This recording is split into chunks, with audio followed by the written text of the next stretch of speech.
Your Patriots are the hottest team in football. Our guy, Jon Lyons, stops by to break it all down for us. Plus, the Red Sox offseason is on and popping. Ooh! Nat Gordon drops by to break it all down for us when it comes to the Red Sox as well. All that and more coming up right here on Boston Has Entered the Chat.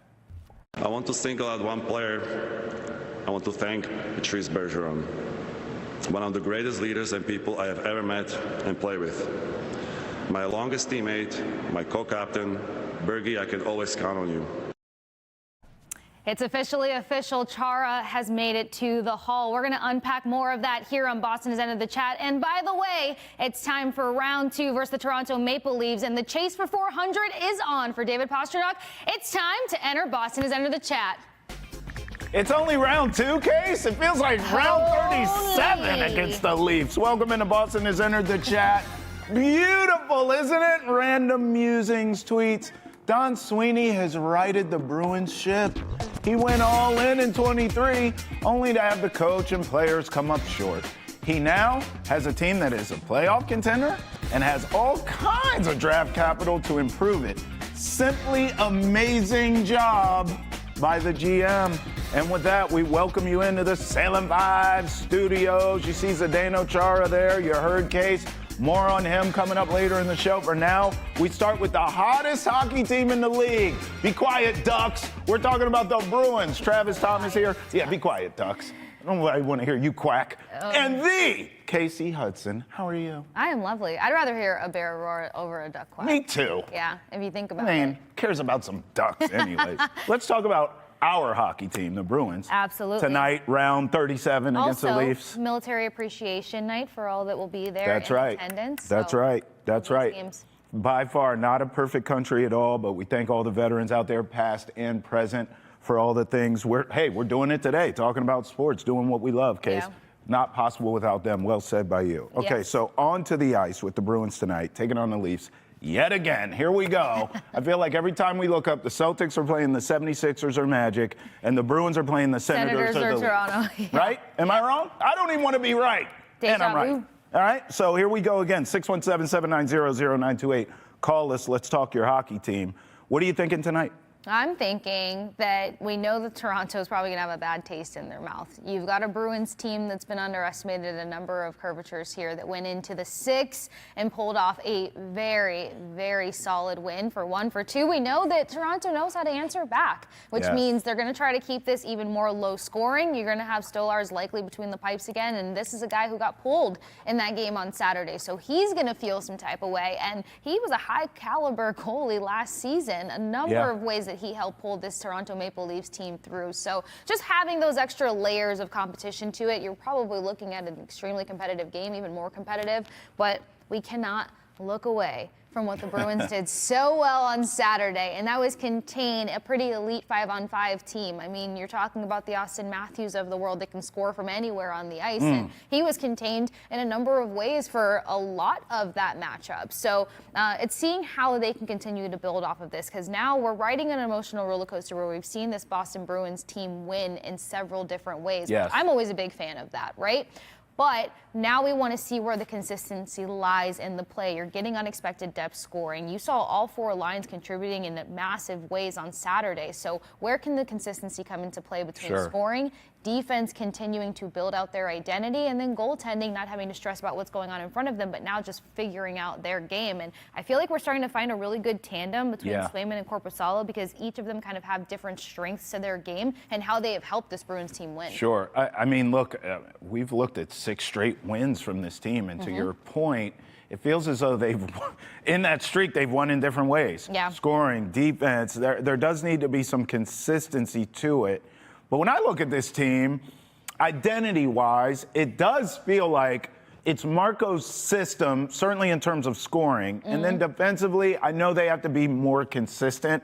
But I also know that's supposed to be the calling card of this team, is the defense and the goalie play. So as I look at identity, I think that. I think defense, solid play in net, and then Marco's system in terms of secondary scoring. And we know Pasta's going to be Pasta and Geeky as well. Right. So that is the identity. Is that fair? I'm not there yet. Okay. I'm not there yet because we're talking about, the offseason chatter, the training camp chatter, Piss and all and of that vinegar. was defense. It was building from the net out, and then it was Right. the piss and vinegar Yeah. stuff, right? And then when you really look at it, a lot of the success in this team has Scoring. lied on the fact that this is not a 2-goal average team. No, this team can score. This was the last thing we thought we were going to be seeing. We talked about a bunch of 2-1 games. How many 2-1 games have we actually had?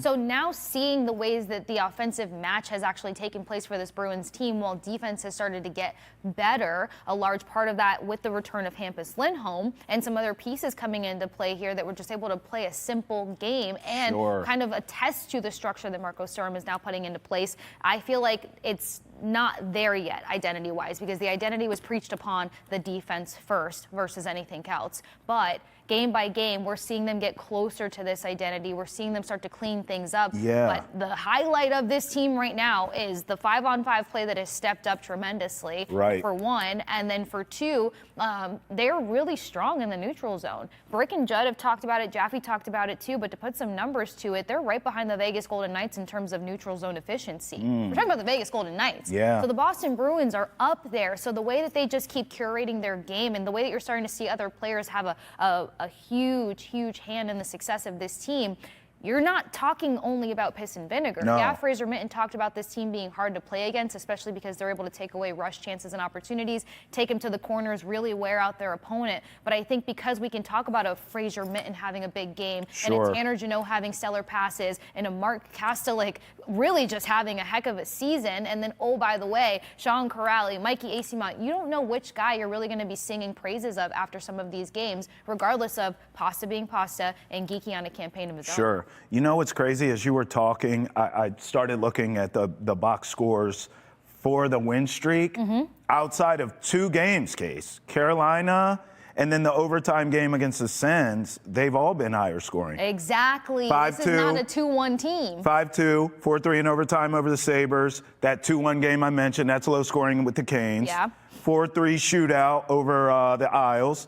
3-2 low scoring overtime. 5-3 against the Leafs the other night. Right. I mean, like, they're scoring goals. Which is why I say, like, I think we're getting closer to the identity of this team, but I feel like it's really cool that there's an element of surprise to what the identity may actually end up being at the end of the day. Yeah. Because we just thought defense was going to save this team, goaltending had to be better, period. Right. And we were going to see where the chips fell from there. But offense has actually rescued you in a number of these matchups because defense has broken down in front of goaltenders who had to stand on their head. And they have. Yeah, and they have. Certain times. Well, yeah, because how many times have we come in here and been like, holy crap, that third period from Korpisalo or that third period from Sway. I mean, Sway really kept things locked step versus this Maple Leafs team that tried to get back into the mix there. If there wasn't that weird situation with Nylander's almost goal or whatever the post-to-post situation happened to be, but still. So you're seeing goaltending come in with a cape on their shoulders, you know what I mean? Because they have to make up for things that aren't going right in front of them. But again, defense is getting closer, so I wouldn't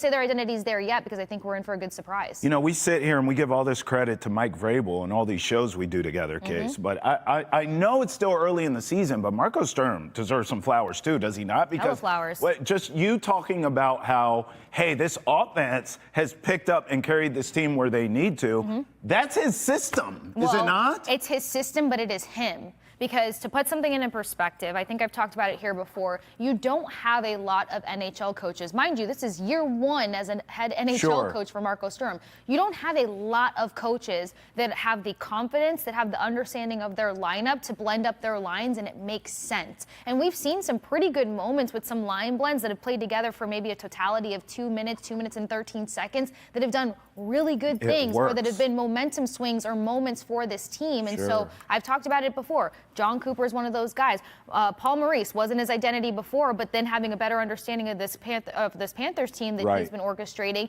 he'll blend up the lines and show different looks. So being able to do that, whether your hand is forced because of injury, a guy going out of the lineup, or because you need to see something different and test it out, that really does take a certain level of strategizing, but also smarts and connection with your team to pull that off. So I use that as an extra layer to say it's the system, but I think it's Marco Sturm, and it goes back to buy-in every single time. Every time. I think these guys believe in Marco Sturm, but I think a lot of it is because of what he prided himself on coming in here. Communication. You got to be able to fire guys up, but you also have to be able to speak to the nature of what you see in them and what you expect from them. And as long as that's communicated and it resonates with the players, you're going to get guys that are going to fight for the coach every single time. And I feel like they're bonding more and more. Bell Frazier talked about it on the Hockey Hub. They're bonding more and more, and you're seeing a really good group come together. Yeah, it's resonating as we're seeing it happen. 617-790-0928. Call us. We're talking your hockey team. Our guy Jack wants to talk bees with us. Take a listen.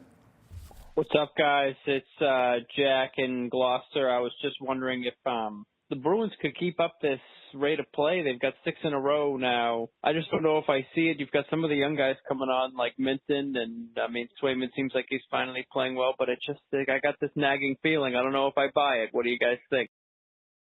Jack, welcome to the club. That's what we're talking about here, trying to kind of figure out this team's identity. We know what they want it to be. It's certainly a work in progress to that. Yes. But they're not quite there yet. I am buying it, but let's define buying it. Are we talking playoffs?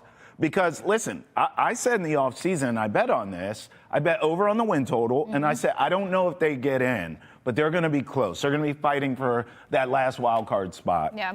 As it stands right now, I do think this team is a playoff team. I still think they're going to be around where I think they are in terms of scrapping and clawing to get in. But the way they're playing now, when I hear Kasey say they're getting closer to having a true identity, that tells me this is a team that's only going to get better. We're seeing it happen in this win streak. They're only going to get better, barring a major injury. And they should be there when the smoke clears. And what's an off-camera conversation we had? The timing of a team getting better and finding themselves is so pivotal to what they can and will do once they get there. Make a case for the postseason. So I'm okay with the Bruins not fully figuring it out until December, January. And oh, by the way, we have to see how every NHL team handles a 2-week break in the Olympics. Who comes back healthy? Who comes back able to jump right back into their teams and their club system and be impactful? So there's still so many things in the air where this can actually be a bit of a poetic run for this Bruins team, who, again, they may have not had the sexiest names outside of Pasta for us to be like, yes, this is a playoff team. But let's take it back to the misfits of the Vegas Golden Knights who won a Stanley Cup 2 years ago. They're called the misfits for a reason. They thought a lot of these guys' careers were over. They weren't seeing enough statistically out of these players to make them, pivotal pieces and pillars to other clubs and establishments. And here, they won a Stanley Cup. So I'm not saying this is a Stanley Cup team. I'm just saying we're in for an adventure, and it's a very positive one, more than what we expected. And speaking to the many pieces that have helped this, I kind of went on a bit of a spiel about 4 lines rolling for this Bruins team on Saturday, but oh, by the way, Fraser Minton with the poetic goal. Like, this is a guy who game by game is just getting so polished, and I always look back to what was reported, what was in the scouting report, what to potentially expect, what a player's ceiling can be. And right now, he's so defensively responsible, but we've talked about his ability to spot breakaway chances and opportunities, and he's had a number of them. His composure, his maturity on the ice, but he has so much runway to what he can bring to this Bruins team because he has a scoring capability to him. He just has to get there. But to see game by game what he is doing and how he is contributing to this team and how he's not relying on the veterans around him to create space and chances and opportunity. He's actually the one creating space and opportunity. Is very exciting. And then Victor Arvidsson. Let's drop some flowers for the guy. Because there was a number of times I'd tweet about him and people would be like, I don't see him doing anything. And I'm like, then you're not watching. You got to watch. Go watch his highlight reel. What's this guy known for? He gets to the net one way or another. And he made a great read on a breakdown by Toronto's defense to make sure that he collected a goal off of their mistake and their inability to clear out the puck. So I feel like even though it's not a bunch of sexy names, with a Marco Sturm at the helm, a guy known for seeing and extracting the potential out of players, things can go pretty far. I think we had a fan tweet kind of acknowledging Victor Arvidsson and the unsung hero that he has become. Couple thoughts from Bruins game versus the Leafs last night. One, I didn't know much about Arvidsson before he was a Bruin, but man, this dude loves scoring. It may be his favorite thing ever. Two, I cannot believe we got a first and mitten for Carlo. Crazy. Wild. And look, I know it was a highly emotional time during that trade deadline. I mean, I had just gotten to Boston like 2 months prior. But I will say this.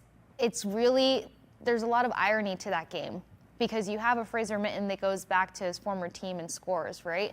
And the trade, you know, a lot of fans were very, very sad to see Brandon Carlo go. Right now, Brandon Carlo and Morgan Riley are one of the top D pairings for goals allowed, and they were very much on the ice for, I believe, 2 crucial goals that the Bruins were able to put up past them. Right now, they're sitting at 11 goals allowed, tied for 3rd in the NHL. My goodness gracious. Well, let's talk turkey for tonight, because it always goes back to gambling for me. Of course it is. First of all, I think I set you up for that nicely, though. the Celtics play tonight as well. I'd just like to let everyone know in the chat here while we're here, okay? Bruins tonight, home ice plus 120. Okay, sign me up for that. But then the Celtics are playing, so let me get involved with them. Oh, would you looky? They're plus money against the 76ers too, plus 105.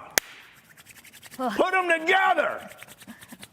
I mean, 3 to 1. Fire in here. 3 to 1 payout. I like that. Little Boston sports parlay for the night. 3 to 1. Yeah! Turn that up, Jay! Let's go! Our producer's condoning. Sports parlay for tonight. Who's coming with me? Bruins home ice, home dogs plus 120, Celtics plus 105. Put them together 3 to 1. I'm involved. Here's another thing I'm betting. Let's see. Morgan Geeky to stay hot. Oh, yeah? 9 goals, 2 assists over his last 10 games. He's gonna score. You know that, right? I'm betting that too. Let's talk turkey tonight. What are you kind of seeing with tonight's game? What are some keys? Are you going high scoring, low scoring? What do you kind of see tonight against the Leafs? Is the streak going to continue for these? I feel like bees? it has to come in low scoring, like Okay. I said, especially if Stolarz comes back in for Toronto. Okay. He's been a tremendous goalie. He had a really bad game versus the Bruins, and then we talked about how well either or Swayman or Korpisalo has showed up for this Bruins team. So the challenge is going to be making sure that they just copy and paste what they did so well defensively on Saturday and see if they can kind of get their scoring going early and pull away a little bit. I mean, there's been some conversation in terms of what takes place in the first 3 to 5 minutes and how many scoring chances they have a tendency to let up sometimes here and there. So setting the tone, we saw them do that versus a good 5-on-5 team for the Carolina Hurricanes. So I wouldn't mind this one being low scoring whatsoever. Yeah. I don't usually jump into the betting stuff, but Pasta is on the precipice of 400 career goals. He has 44 points in 30 minutes and 5 game-winning goals versus Toronto. He did pick up a really flashy, sexy goal on Saturday. You gonna do it? I think I might. Yeah! 400 for Pasta. She's betting Pasta. I'm betting Geeky. I'm taking the Celtics and the Bruins and combining them with our powers combined. You will hit the Boston Sports Night parlay. You gotta love it here on Boston is in the chat. All of I mean, that. we're gambling before 10 a.m. What more do you want from a I show? think you should use "we" kindly there. You're betting on Pasta. I'm betting on a great game and military appreciation night. Fair. 617-790-0928. Call us. We are turned up early in the morning. Turn up with us. Here on Boston has entered the chat. When we come back, what's trending in the world of sports? Spoiler alert, Zdeno Chara, okay? Monday through Friday, catch us here right on Nesson Nation at 9 a.m., 8 a.m. on Nesson for Boston has entered the chat. Roll with us. Parlay party before the wee hours of the morning.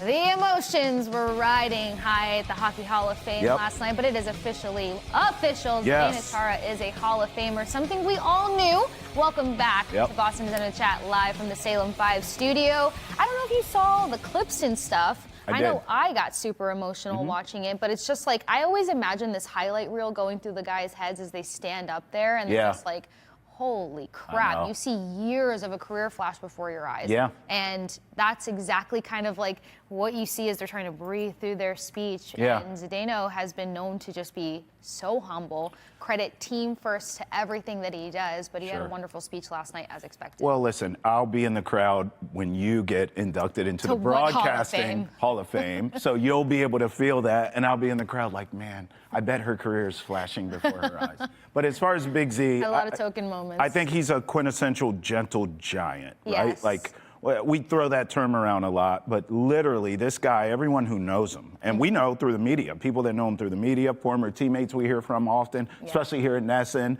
they love the guy. And they talk about how great of a person he is.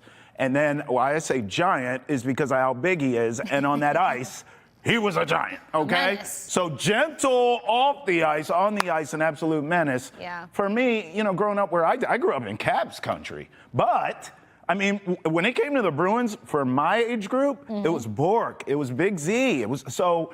You know, it's like I watched this dude his entire career, so it feels very personal to me, especially be here now in this market and to see him get inducted. And credit to the Bruins, because listen, I'm not taking anything away from the Hall of Fame big picture, but the way the Bruins have honored this guy already, and they will continue to do that. We know there's some dates coming up, but they have done a great job. I mean, I'm watching the Hall of Fame, and I'm like, the Bruins did a better job than this. Credit to the Bruins for that as well, but he is so deserving. He is one of those iconic Boston Bruins, no doubt, and he deserves all his flowers for sure. He's an all-timer. Yeah, it speaks to why so many alumni come back to this club and are pivotal parts of how the organization will be moving forward. And speaking of Bruins alumni, Zdeno Chara gives a shout out to one that played a pivotal role in his career. Take a listen to Zdeno on his Hall of Fame night right here.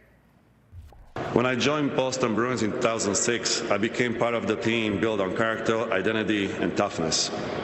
These values were shaped by legends before me: Milt Schmidt, John Busick, Eddie Shore, Bobby Orr, Terry O'Reilly, Kim Neely, Ray Bork, Don Sweeney, and so many others.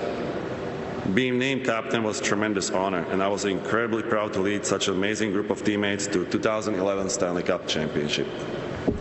We all wanted the same thing.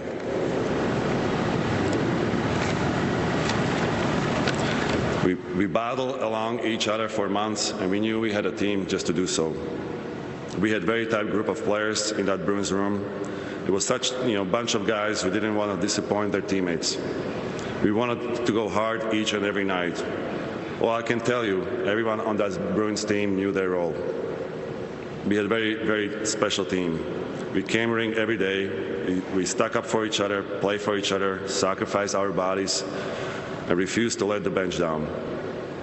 We had great relationship with each other, but also we developed great relationship with our fans. And Boston loved their Bruins, so thank you, fans.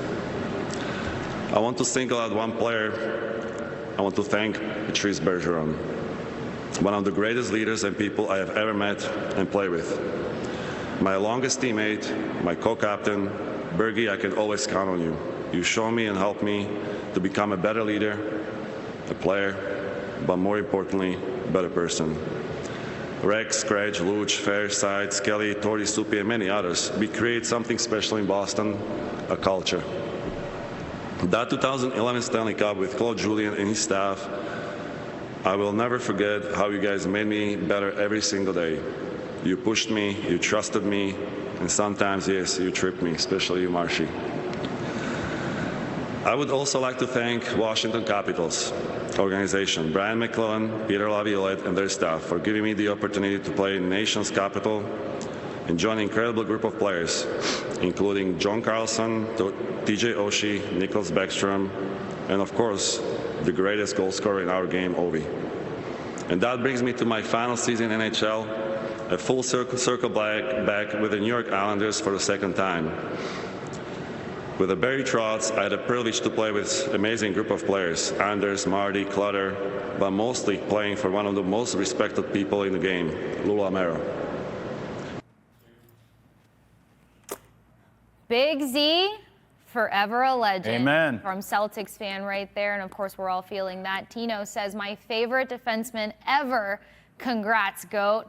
Then we've got a little bit more love here. Peter Thomas 441 says he was the ultimate definition of a game changer, and he's an even better man off the ice. Thank you for all you have done for us fans, for your humility and appreciation for Boston and your teammates. That's timeless. One more here. Dude had his jaw wired shut and still gave my Blues absolute hell in 2019.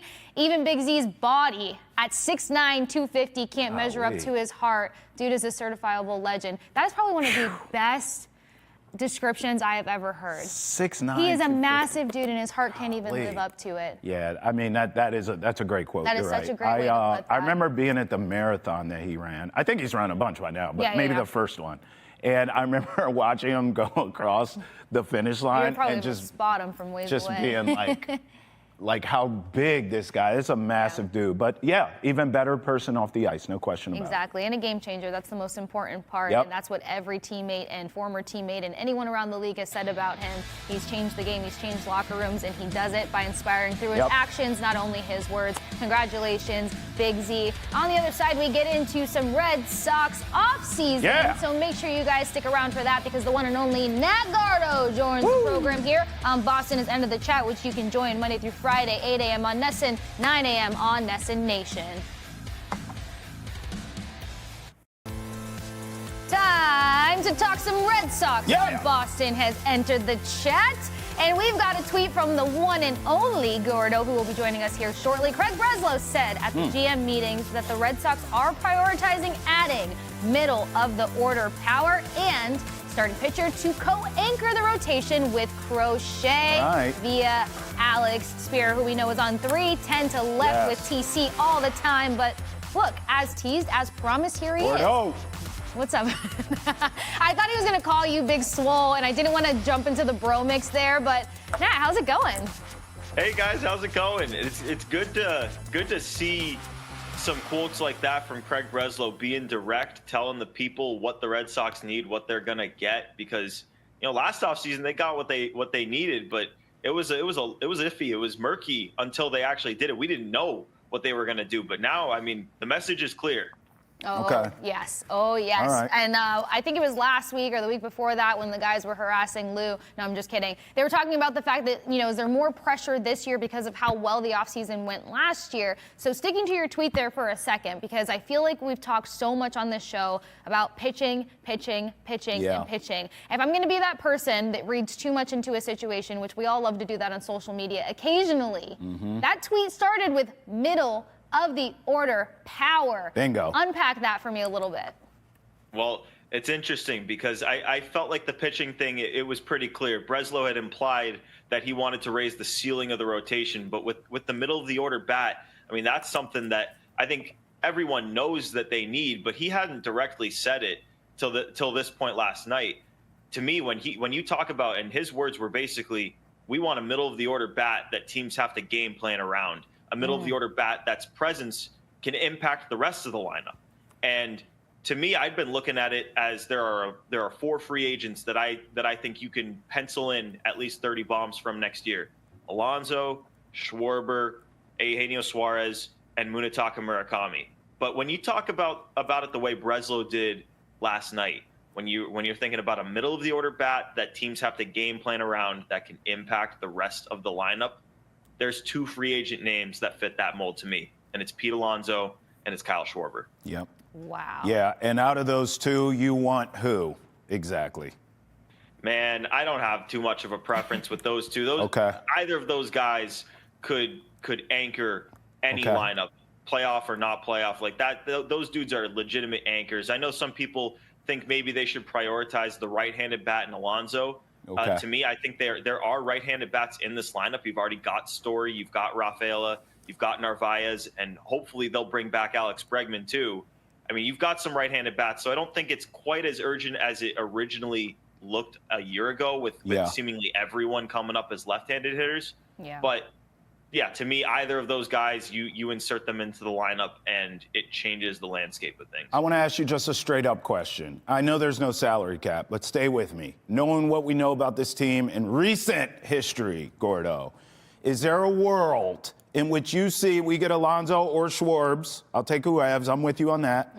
Keep Bregman and acquire a true number 2 starting pitcher. Is that a thing that can really happen? I think it can. Okay. I certainly think it can. It would take some gymnastics to do it. I mean, you'd have to shed some salary elsewhere. Masataka Yoshida, in this case, probably doesn't have much of a role on the roster, and you would probably have to maybe attach a prospect to get some salary off the books there. We're still counting on an outfield trade. If it's Jarren Duran, he makes the most on the team in the outfield, $7.5 to $8 million for Durant next year. So there's some avenues to shed some salary that can give the team some relief if they go that route. But yeah, I mean, you bring back Bregman, he's going to be around 30-ish mil a year. You bring in Alonso or Schwarber, those guys will be 25 to 30 plus million right there. If you trade for Joe Ryan or Freddie Peralta or even a Hunter Green for the starting rotation. Those guys, I mean, they're going to cost a lot in terms of prospects, but they don't make a ton in terms of money.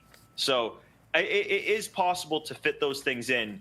But yeah, in terms of recent history, I do think some gymnastics would need to be played here to actually make it happen. But this is what the front office is paid to do. They're given a budget, then they have to operate within it and do what's needed to be done to stay within it and put the best team on the field. But I do think those three things are possible, plus get the lefty reliever back that you need to really finish off the bullpen. I think it's all possible.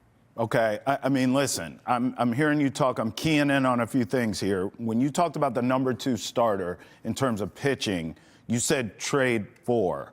Immediately, my brain went to, okay, well, what's available free agent-wise? I'm looking at the list here as we talk, Gordo. This list sucks. Outside of Valdez, there's 2 names on there that are decent. Valdez, Cease, and Cease, I don't know if I could trust, although, you know, he pitched well last year, and Zach Gallen, who's young. This list is trash. Like, do you see a world in which the Sox go the free agent route here for the number 2? Or you said trade. You think they have to trade for a guy like they did Crochet? And please help him lessen the disdain on the word trash. He's just so quick to go there. My gosh. We were talking about Cease just kind of being a pain in the arse a couple months ago. I said I like Cease. I like Valdez. I like Cease. You barely got that out I like there, Gallen. bud. Okay. But let me define trash, Gordo. Everyone else on this list is 100 years old with a lot of miles.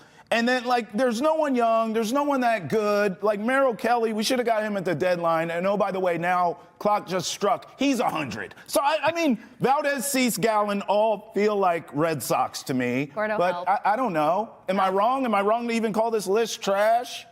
I mean, they're guys that have had good careers to this point, but you don't see a lot of starting pitchers that hit free agency without warts. It's just the truth. Like, they get to that point because they get a lot of mileage. I mean, Framber Valdez has been the epitome of consistency. He's one on the free agent market too. Yeah. But the issue there is he's 32 and he didn't have the greatest second half. And he might have had the thing where he threw the fastball at the catcher when he was calling for off speed. That was crazy. Right. To me, the reason I look so much at the trade market is these guys are younger. These guys cost less money. I mean, we talked about it just now, where it's like they need to bring back Alex Bregman, but they also need to sign one of these premier power bats. I don't think there's going to be enough money this offseason to hand out 3 separate 9-figure deals. Whew. That's asking a lot. So, yeah, to me, there's fewer bats available for trade. I mean, you could do it. Like, we talked about it on the podcast last week about Vinny Pasquantino potentially being an option. But to me, there's just so many more options for starting pitchers via trade. And I like them all better than the free agents, too. So it just makes the most sense. But, yeah, they should be talking to all of these free agents. I mean, they've been connected to Dylan Cease multiple years in the past. So I would never rule any of those out. But just in terms of thinking about the pattern, the way the puzzle fits together, that makes the most sense to me.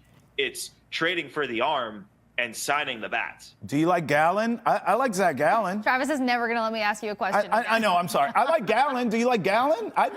Look, within reason, Gordo, I'm not going to break the bank for the guy, but, I mean, lately, I don't know if he's done anything to be worthy of breaking the bank for. If you can get Gallen at a decent... Not the sexiest previous season, but, I mean, this was a name last season was very much out yes. there. Like, do you think Gallen's realistic? I'd pay a little something for him. Well, Zach Gallen, going into last season, you would have thought could be either the top or one of the top 2 or 3 pitchers on the market. Mm-hmm. He had a down season this year. There's really no getting around it. He finished off pretty strong, and it's going to help his market. I originally thought maybe he would be a candidate to accept the 1-year qualifying offer and try to rebound for next year's free agency. Okay. But I think he can get a multi-year deal off of how he finished. But to me, when Craig Breslow's talking about a guy to pitch at the top of the rotation, not just behind Crochet, but alongside Crochet, there's a pretty high standard there. And to me, Zach Gallen, he's a good pitcher, and he has a chance to be a really good value for the team that signs him.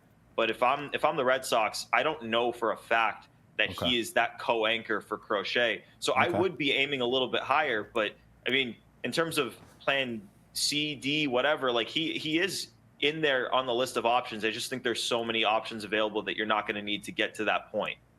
It feels like the Red Sox don't want to have another close but no cigar kind of situation, especially when it comes to pitching. If there's one thing that they can do in this offseason is make sure that they establish a lot more confidence in what that 1-2 punch is going to be. You mentioned a couple names kind of fishing around and not depending on free agency. I know we ask you this every week, but with the pieces changing, with the rumor mill continuing to roll around, are there any other names that jump to the top for you or scenarios that feel more realistic today for the Red Sox to kind of have or achieve that goal? Well, I think the picture is getting a little bit clearer just because you had Craig Breslow yesterday say we feel pretty good about options 3 through 10. So you can pretty much, I don't want to say rule out other additions, but you can pretty much rule out significant additions that are not for the number 2 spot. And what I mean by that is you can rule out the Walker Buehler type contracts where they sign a guy who maybe pencils in as a number 4 but has the upside to do better. No, they're good there. They're good. They want the number 2. To me, in terms of outside the box options, I'm going to have my eye on Hunter Green until I hear definitively that he's not getting traded, because you still get some murmurs from the media. You heard it from the Reds beat about could they consider doing this in an attempt to get more offense. And when I hear a team looking for offense, major league caliber bats, I mean, that's what the Red Sox have to trade. Like they have an outfielder and they have an outfielder to move, and the Reds, whether it be a Jarren Duran or Wilyer Abreu, like they could use that type of bat. So if they're open to dealing Hunter Green, which still to me remains to be seen, but if they are open to it, that would be an outside the box option that I didn't see coming into this offseason. That would be, in my opinion, better than anything else out there. All right, really quickly, what do you think it would take to acquire Hunter Green? Because I know sometimes talking about moving prospects is like borderline taboo. And this is a team that's known to have a hot prospect pool, but they have a lot of young talent that has started to step up for this team and get the call-ups and answer the bell. So what do you think it would take? What does that look like? The password. Yeah, I mean, to get a guy like Hunter Green who's cost-controlled for, I believe, 4 more years. I mean, it's going to cost a haul. Like, you think Tarek Skubal is going to cost a lot. Try upping that for 4 years of Hunter Green. I think you're starting with one of those outfielders. I think you have to include one of the big premier starting pitcher prospects that they've got. Peyton Tolley comes to mind as a guy that the Reds would probably have their eye on. Forget about it. I think keep going up from there. I think it's even more from there. Like, thank talk about you password. for letting me know what I don't want to see happen. No, hell no. All this and more. You guys know Nat joins us every week. Make sure you follow him over at Twitter to stay attuned as to what's going on in the more GM meetings that will continue to take place. Nat, as always, we love having you a part of the Boston's End of the Chat family, and we'll see you next time with more goods on the Red Sox offseason. Awesome. Thanks, guys. Thank you. All right, we go from Red Sox to the red hot Patriots with Jon Lyons on the other side here on Boston's End of the Chat. Let us know your thoughts, what moves you want to see in the Red Sox offseason. And oh, by the way, the May VP campaign continues to thrive. 617-790-0928 to let us know your thoughts right here on Boston's End of the Chat. We'll catch you guys on the other side of the break. Yep. Welcome back into a kinder, gentler Boston has entered the chat. Travis Thomas here, the Kasey Hudson. What would you guys do without me, honestly? Sorry, John. I just have to, be the mediator. Thank God I did it in grade school because I feel like I have to do it That's here. why they have you technically sitting in between us. Yeah. You know, a little more towards my side, the better side. Well, but that's because I have to make the stern eye contact on that side of the table. Exactly. It's okay. You know, hot trash. It won't shock anyone that I grew up in the principal's office. Like, I literally every day was in the principal's office. It is what it is. Jon Lyons, WEEI's prodigal son, I call him, the New England Football Journal as well, host of Welcome, Sir. How about these red hot Patriots? Yeah, it's been great to see, right? You know, now that we're talking about a team, you and I, and we were here in August, we were talking about, hey, can they win 9 games? Can they be a contender in the AFC East? They might have 9 wins by Friday morning. Bro. I mean, really, it's unbelievable how quickly they've gotten this thing going. And I know the schedule's been easy. I get it. And they've had some good luck. But they didn't have a really difficult schedule last year, and they won 4 games. Good point. Now they might have 9 wins by Friday morning. Is it the combo of Vrabel and Drake? Like, talk to me. Why are we'll work backwards and get into the minutia, but give me big picture here, macro. What the hell's working? Is this team a legit Super Bowl contender? So I don't know if I would go as far as to say Super Bowl contender. I think they're in the neighborhood now, though, of the top 6 or 7 teams in the NFL. And the reason I won't say Super Bowl contender, you look at a team like the Eagles, the Rams, teams they could play down, and even the Chargers, the Chiefs. And I know the Chiefs have stumbled a little bit recently, but the depth those teams have that the Patriots don't have. And that's something that the three of us talked about on this show in August. The Patriots have a lot of quality starters. They don't have a lot of depth, though. If they have any sort of injury, we saw even the first few weeks of the year, their pass defense without Christian Gonzalez, and I know he's a great player. And you think about this team that, God forbid, they lose a Hunter Henry or a Robert Spillane or one of those offensive linemen that have played essentially the whole year together. Will Campbell. Exactly. Oh. That's where I know. That's where a lot of these other teams, though, I think separate themselves. Like last night, the Eagles lose Lane Johnson for most of that game, and I know it's a low-scoring defensive struggle, but they're still able to win, right? Sure. So I think that's where those teams separate from the Patriots. But the Patriots, to me, firmly in that neighborhood, right? They're not just a good team. Now we can talk about them. Hey, are they a top 5 team? Sure. Are they a top 6 team? And who knows if a month from now they have 3 or 4 more wins, maybe we will talk about them as a top 2 or 3 It's team. funny, John. They could have got depth at the trade deadline, but they didn't do it. Okay, so I knew he was going to go there. Let's go from macro to micro for just a second, because one of the things that was hyperbole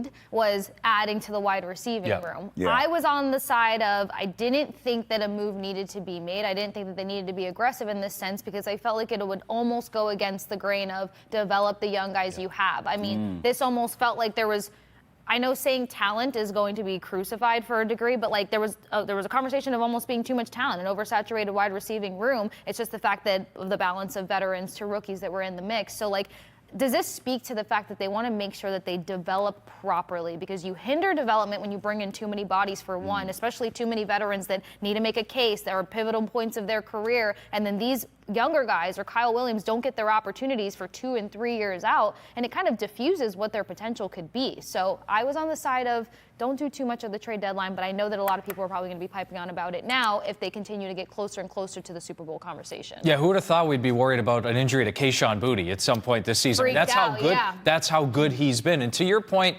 last year the Patriots had the worst receiver room in the NFL, maybe 31st. It's bottom of the league, and the year before as well. Now, I'm not telling you they're an elite receiver room, but they're a heck of a lot better as we've seen, and they complement each other so well. Kayshon Boutte's been a deep threat. We've seen Mac Hollins do that. Mac Hollins also has a size element no one else has. Kyle Williams, look, it was one play, so before we get ahead of ourselves, but that's a speed element no one else has. Stephon Diggs is a legit veteran. There were flashes in training camp. And there were. Talking. And Demario Douglas, I don't think any of us foresaw him becoming a deep threat, but suddenly he has been. But he also brings a quickness element that a lot of the other guys don't have. So they complement each other really well. Now, looking forward, and this is obviously a conversation when I come on the show in March and April, they are a top-end receiver short, I feel like. Yeah. You know, and the name A.J. Brown's been floated out there. Like a guy like that, or even a tight end, you know, because Hunter Henry's a very good player. Right. But I don't think they have You a get guy. a real dynamic tight end. Right. I don't think they have a guy in their passing game right now that's truly a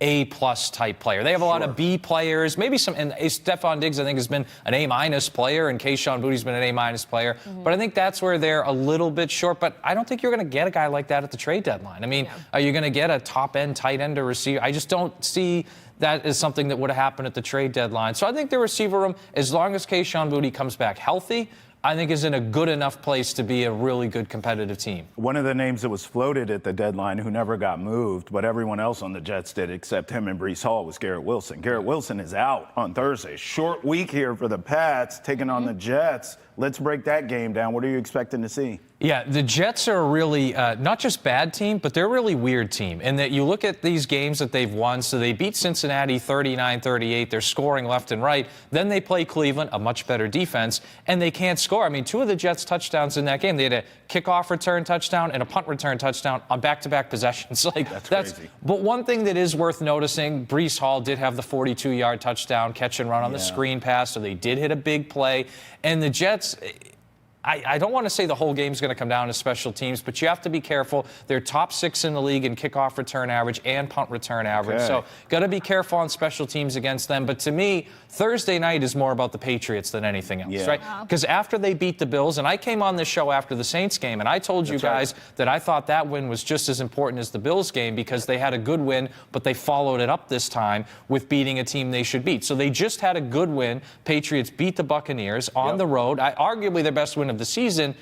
Do they follow it up by beating a team they should beat, or do they have a letdown Thursday night at home short week? I think that game Thursday night is much more about the Patriots, their focus level, their intensity level, than it is going to be the Jets, especially post-trade deadline with the guys at Jets. Are you going to the game? I am not. Unless you want to buy me some tickets. I don't know. I mean, I've been thinking about maybe making an appearance. I have to be here the next morning early. So if I go, I'm just going first half. But we have to do that a lot. I know. We have to make a lot of those sacrifices. And by the way, I say I'll just be there for the first half, There's and then no the way. beers will start. Yeah, and you'll I'm like, end up you know there, what? fourth Next thing you know, the shirt's off. Go Pats! Well, of course, I've gone to one game this year, and it was raining, and they lost to the Raiders. So, maybe it's bad. Yeah, so maybe it's better I don't go. No, don't go. Yeah, it's better. Stay your butt on the couch. It's better I don't go. For now. You're speaking of the ways the Jets can be surprising, and you do mention the fact that there's no throwaway games, especially for this team who we're still trying to figure out where their peak may be in this season.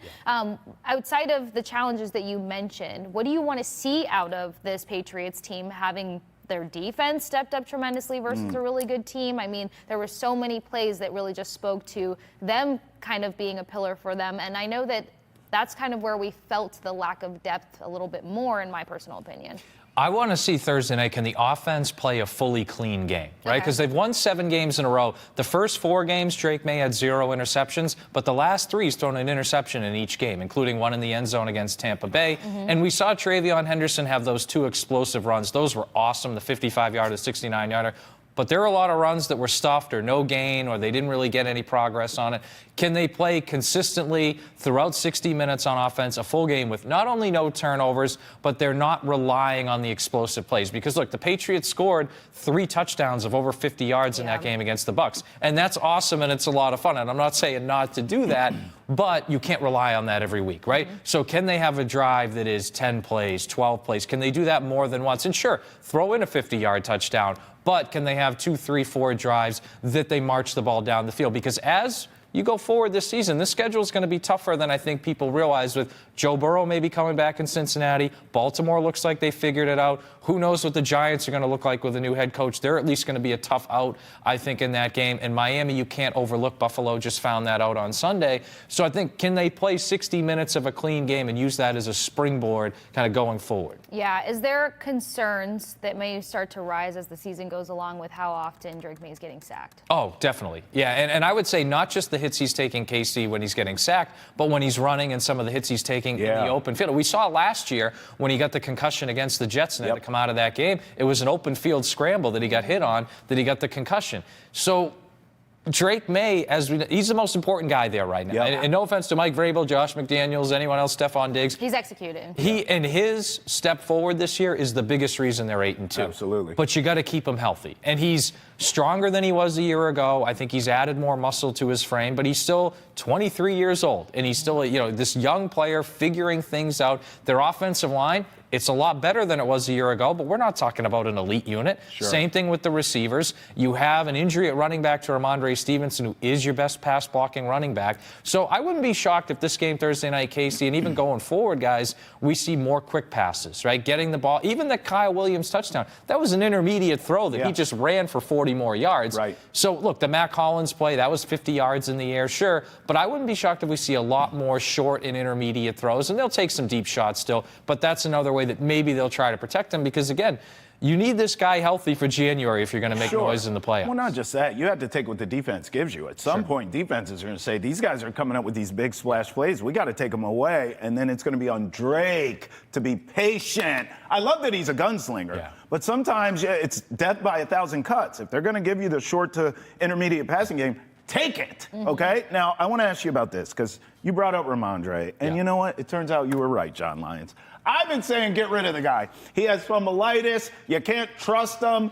We had a call, 617-790-0928. Call us if you agree with this caller or me. But this caller basically said, I'm a moron for wanting to get rid of Ramondre. You told me to relax on it. The caller agrees. Take a listen. My comment is for Travis. Ramondre Stevenson is an excellent running back. He's a bull and he's fast. You're throwing him away, relying on this guy over some bursts of speed, okay? I mean, let's acknowledge the fumbles, but I would not cast Ramondre aside as if there's no need for him on this team. I think that's BS. He's got plenty of talent. Once he starts wrapping both hands around the ball, he's going to be fine. You're going to be thankful that we have him. Who's your backup after Travion Henderson? Answer me that. Well, you got me there, buddy. But I'll tell you one damn thing. Excellent running back? Really? Is he? He's an excellent running back? And then we just gloss over. Yeah, sure, he has a fumbling issue. Yeah, we're going to gloss over that? Really? Jon Lyons, you were the one who told me I was out of pocket for this. The floor is yours. Yeah, and I think with Ramondre Stevenson, before he got hurt those last couple games, he did look a lot better. And one of the big reasons, he wasn't fumbling the ball, right? And he was running harder. But I think we saw, even in those games that Stevenson had fumbling issues, they still brought him on the field in passing situations just to block. And I think that value is going to be huge going forward, as you just kind of talked about with Drake May getting hit a lot. So, look, I think Stevenson, you always have to worry about the fumbles, but they're going to be at their best when he's healthy and he's running hard and he's complimenting Travion Henderson. Because when you get the big plays out of Travion Henderson like you saw against Tampa Bay, and then the good pass blocking and the more consistent 6-7 hard runs from Ramondre Stevenson, that's when I think their backfield's going to be at its best. And Terrell Jennings has been okay as kind of a rotational He's hurt guy. now. I don't but know they're what's at up their with him. best if they have those two guys healthy, complementing each other. Whatever. Pick your poison. Whatever. 11, 12, or 13 wins for this Patriot team. Yeah, I think it's funny because I came on the show in August and I said 9, and we might have 9 Friday, but I'm looking right now minimum 11, and I'm leaning 12. And I look forward. I think you should beat the Jets twice. You should beat Miami. That's 11 right there. Then do you beat the Giants? That's 12. So then what? Even if you lose to Cincinnati, Baltimore, and Buffalo, you're still at 12. And again, I don't want to lose to those teams, but I think right now I'm at 11 minimum, and I could really see 12. Hey, the road to the Super Bowl might go through Foxborough. It may come through Foxborough. Hey, the party continues over on Nessa Nation. Rock with us. Boston has entered the chat. We ain't finished. Jon Lyons, we appreciate you always, Always a my pleasure. brother. My man. See you on Nessa Nation. Roll with us. I can't do